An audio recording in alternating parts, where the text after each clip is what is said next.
মাগুরার আলোচিত শিশু আছিয়া ধর্ষণ ও হত্যা মামলার রায় হলো আজ। বিস্তারিত জানাচ্ছেন প্রতিনিধি সুজন মাহমুদ। সুজন, আদালত চত্বর থেকে কি তথ্য আছে আপনার কাছে আমাদেরকে জানাবেন। মাগুরায় আজকে সকালে ঝিনাইদহ কারাগার থেকে কি এই মাগুরার আলোচিত শিশু ধর্ষণ হত্যা মামলার প্রধান আসামি সহ চারজনকে মাগুরা চিফ জুডিশিয়াল ম্যাজিস্ট্রেট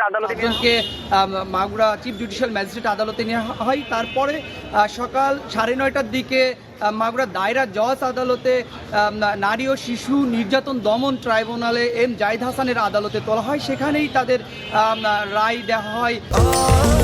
স্বাস্থ্যকর অল টাইম ফ্যামিলি কেক, সব সময় অল টাইম হেলদি লাইফ। 1 নম্বর আসামি হিটু শেখকে মৃত্যুদণ্ড এবং 1 লক্ষ টাকা জরিমানা এবং বাকি 3 জনকে বেকসুর খালাস দেওয়া হয়।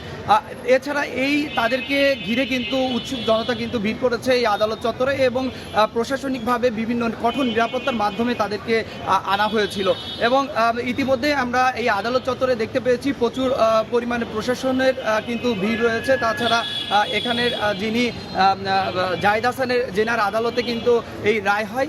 13 কার্য দিবসের শুনানি শেষে কিন্তু এই আজকের যে 17 তারিখ এই নারী ও শিশু ধর্ষণ ও হত্যা মামলার যে আসামি, সেই আসামিদের কিন্তু এই রায় কিন্তু ঘোষণা করা হয়।